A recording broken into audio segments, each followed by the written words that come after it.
Ahí escuchábamos a Peter Murphy con Cuts You Up y ya estamos en el estudio con nuestra invitada de hoy. Ella es investigadora del Instituto Milenio de Neurociencia Biomédica, el BNI, del cual hemos tenido notables investigadores en este programa, partiendo por su director. Y ella también es directora del Laboratorio de Neurobiología Celular y Molecular de la Universidad de Chile. Jimena Sierra Alta, ¿cómo estás? Muchas gracias por acompañarnos hoy.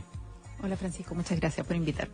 Te hemos invitado porque tú dirigiste un grupo de investigación que entre sus logros está la identificación, corrígeme si lo estoy traduciendo bien, pero de un gen que protege al cerebro frente al déficit nutricional, ¿correcto?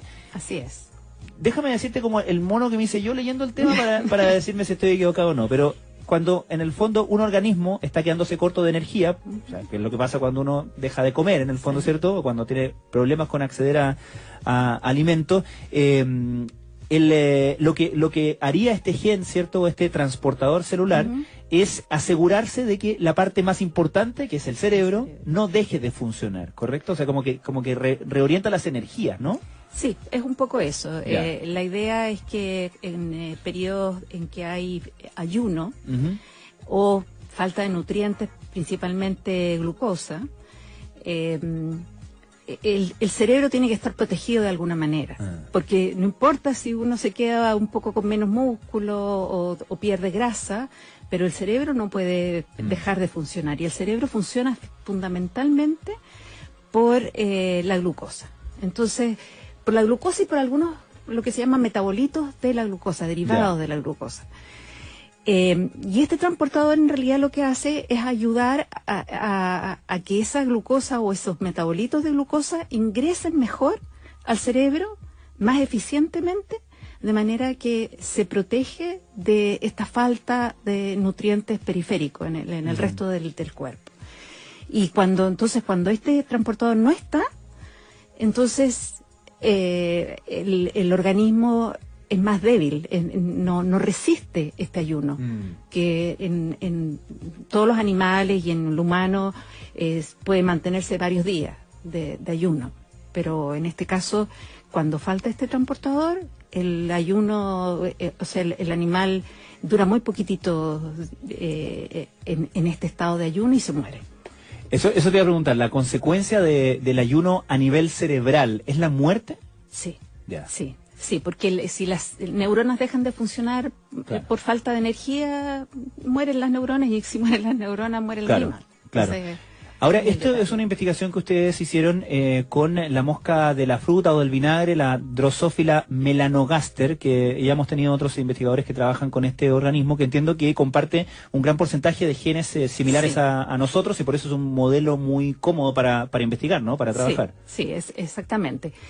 Una aclaración que yo creo que es muy importante, porque después, si no, el SAG nos viene a reclamar. Nosotros trabajamos con la Drosophila melanogaster, que es la mosca del vinagre. Ah, perfecto. No es la misma que de la fruta que estamos tratando de erradicar. Exacto, es una mosca completamente distinta, mucho más pequeña, Es la mosquita típica que uno encuentra cuando deja restitos de fruta en la cocina, digamos, pero que no tiene nada que ver con la mosca de la fruta, que es una mosca grande, que eroda, o sea, produce hoyitos en la fruta. Esta mosca es tan chiquitita que no es capaz de hacer eso. Perfecto. Entonces, ahora, después vamos a ir al tema de la mosca porque me interesa mucho, pero para volver al tema de la investigación de ustedes, cuando hablamos del transportador celular, porque a veces hablamos del transportador celular, a veces hablamos del gen. ¿El gen lo que hace es activar esto? No, a ver, lo que pasa es que hay que entender que uno habla de genes porque son las cosas, los elementos que están codificados en el genoma. Perfecto. ¿Ya? Ahora, el genoma... Las instrucciones, exacto. Pero ese genoma no puede, no es usable. No opera, claro. No opera.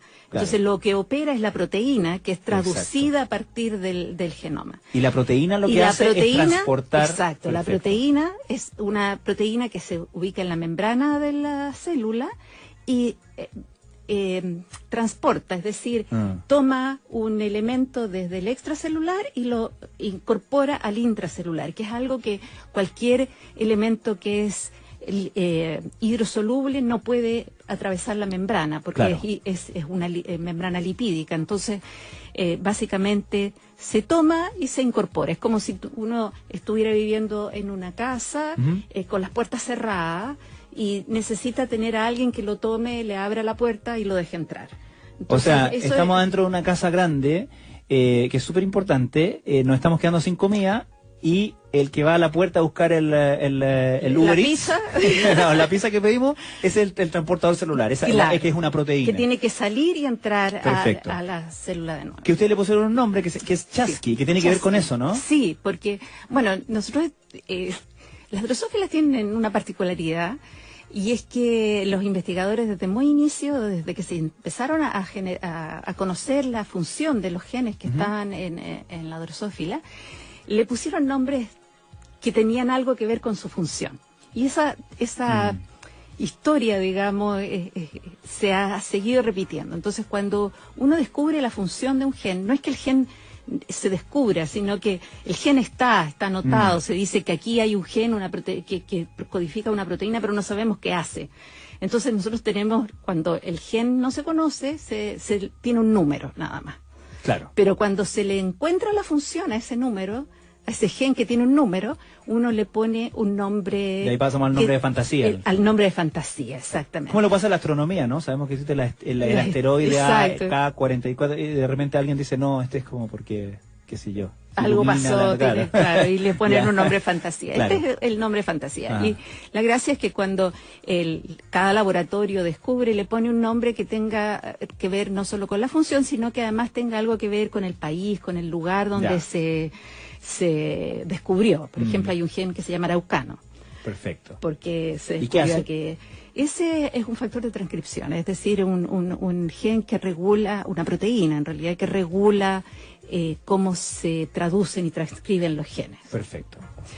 En este caso, Chasqui, como es un transportador, como es una proteína que toma información, no, en este caso no información, pero algo importante y lo incorpora a la célula. Entonces le pusimos el nombre de estos mensajeros del Inca que iban corriendo, porque no iban tan veloces, pero iban solo corriendo entre un reino y otro de los incas para llevar solo mensajes importantes. Entonces nosotros consideramos que este es un mensaje tan importante porque si el animal se queda sin ese transportador, se muere. Entonces le pusimos este nombre que nos pareció adecuado por la región y por la función. Estamos conversando con Jimena Sierra Alta, investigadora del BNI, directora del Laboratorio de Neurobiología Celular y Molecular de la Universidad de Chile. Jimena, ¿cuál fue la pregunta inicial que dio pie a este descubrimiento? ¿Qué es lo que estaban buscando y qué encontraron? Mira, nosotros estábamos buscando, inicialmente hicimos lo que se llama un rastreo a ciegas, es decir, queríamos encontrar genes que tuvieran que ver cómo se forman las vías neuronales, ¿ya? Cómo una neurona va siguiendo un cierto camino específico para llegar al punto donde tiene que conectarse. Esa era como la idea. Y a partir de eso encontramos varios genes que no sabíamos cuál era la función. Este nos llamó la atención en particular porque era un transportador. Y en general las moléculas que sirven para hacer este tipo de guía neuronal o de guía de los axones que van a conectarse tienen que ver más bien con adhesión celular o con otras funciones, pero no con transporte. Entonces nos llamó la atención. O sea, muy pronto se dieron cuenta que había algo ahí interesante, claro, exacto, que no estaba descrito, por cierto, por lo tanto, me imagino que ahí también hay la oportunidad de literalmente avanzar en el conocimiento científico. O sea, cuando lo que ustedes publican con este descubrimiento es algo que el resto de la humanidad no tenía idea. Y nosotros tampoco. Claro, por supuesto.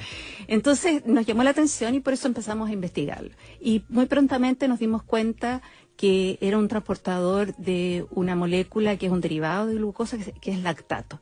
Eso que siempre se dice que el ácido láctico se acumula cuando uno hace ejercicio como un derivado, como un producto de la glicólisis, es decir, de la oxidación de la glucosa. El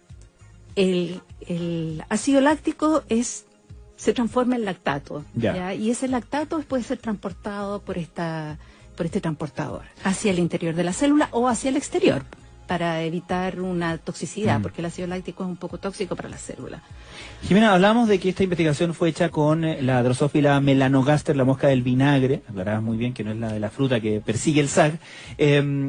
Nosotros estamos, como te decía, han venido otros investigadores que han trabajado con estos modelos animales simples, ¿cierto? Que entiendo que además el ciclo de vida, como es más corto, te permite probar y descartar, digamos, más rápido, ¿cierto? Sí, exactamente. Y estamos acostumbrados a hablar incluso acá de investigaciones que trabajan con este modelo, otras investigaciones que tienen que ver con ratones, etcétera, pero sabemos que hay todo como un sistema que permite eso.